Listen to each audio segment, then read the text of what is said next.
2017 has been an outstanding year for Haven Home Safe. We've seen Sydney Myer Haven, the opening of the Education Centre, a bunch of awards. A new strategic plan being actively worked on and developed by the board, which sets a new future for us.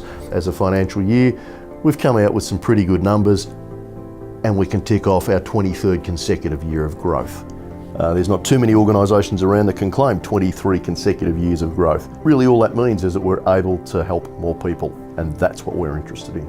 So every year there's a whole bunch of things that will just jump out at you as the absolute personal highlights. It's tremendously gratifying to be able to acknowledge people who've spent 20 years working at Haven Home Safe, to acknowledge people who've spent 10 years here, and to celebrate the fact that there are a bunch of warriors that have worked tirelessly to make this place what it is.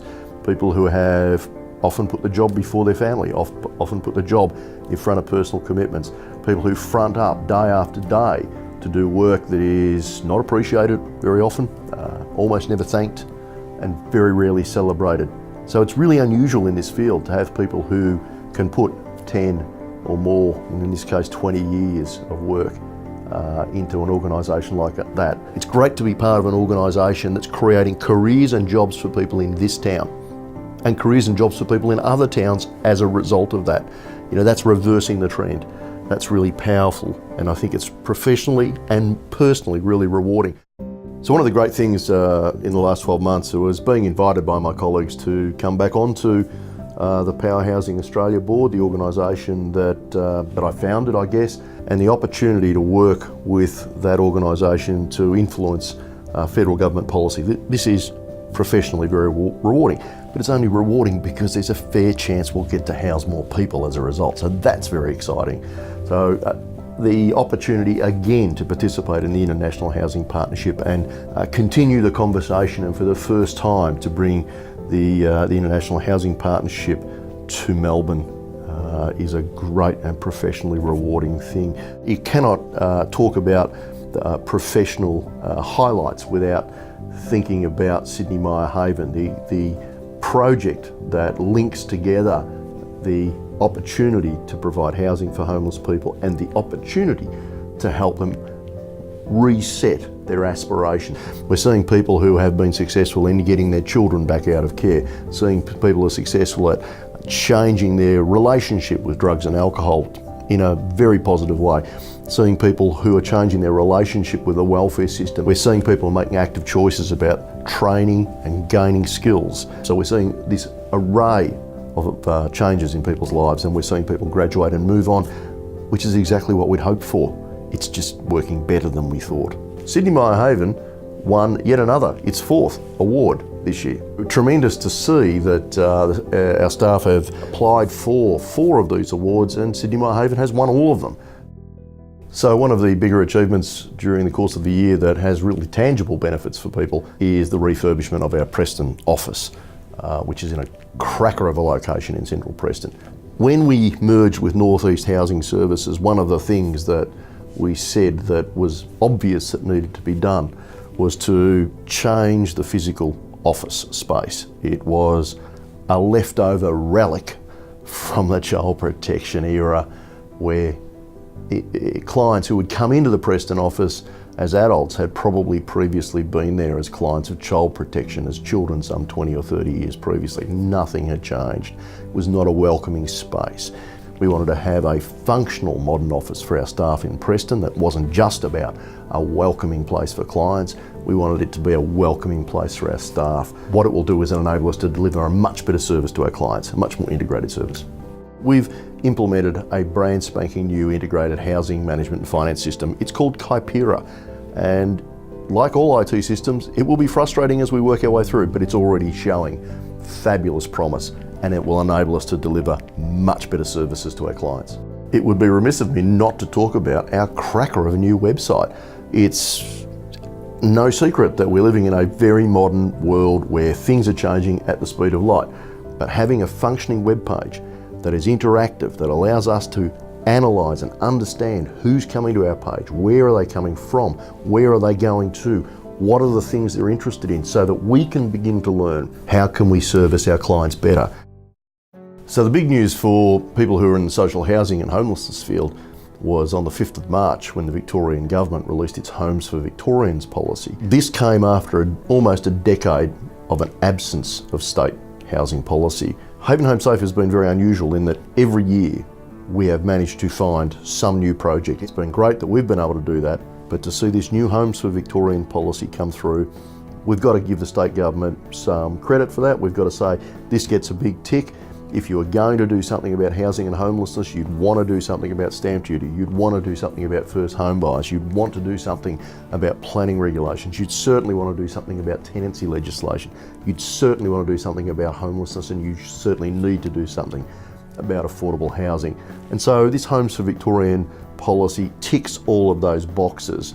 So one of the outcomes of the Homes for Victorians policy, of course, is that we now see some direction of where state government wants to go, and that gives us an opportunity to see where we can begin to position ourselves to maximise the opportunities that arise. Notwithstanding, there might be some complexity on the way through. Part of doing that in the last 12 months has been to take a very close, very detailed look at the structure of the organisation to see whether it reflected the strategy of the organisation and the strategy that we have now.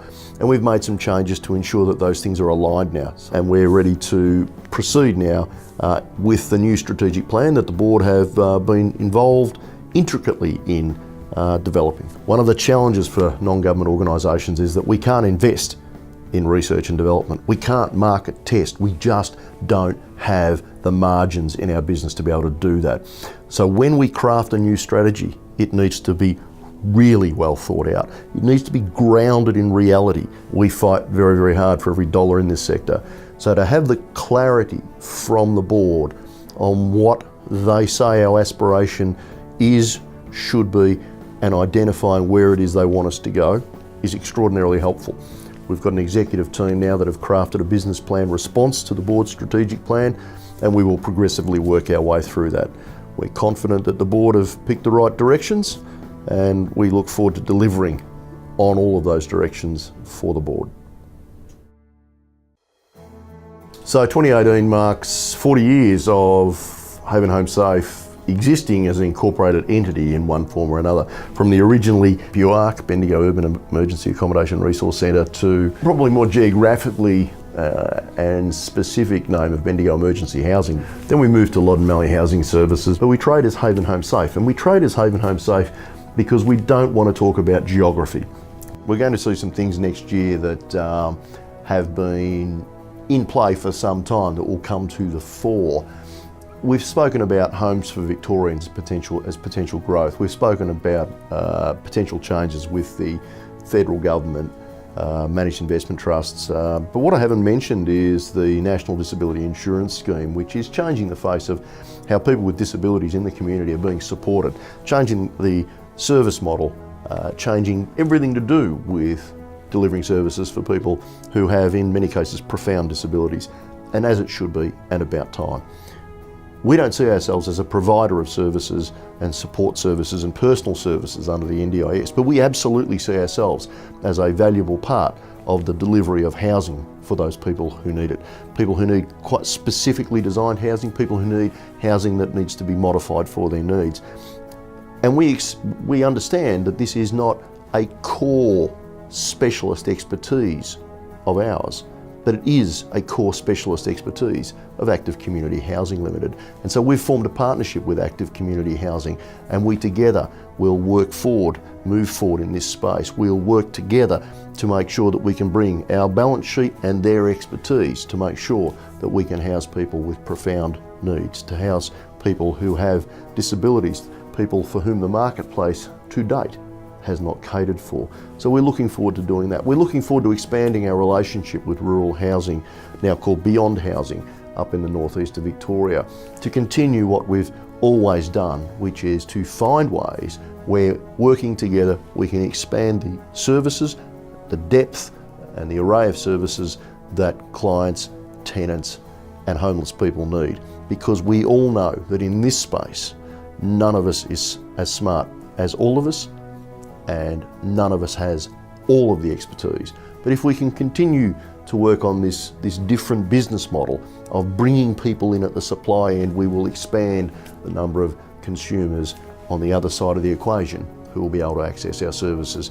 And I think these changes in our business model, these changes in our business approach, the changes in our digital technology and how we see that working, and the changes that a new strategic plan bring, more homes, more support, more partnerships and more capacity. These are very exciting times for us. And speaking for myself and the executive team, I think we are well positioned and pretty enthusiastic about getting on with the job and starting to deliver more homes, more support through more partnerships and developing more capacity as we go.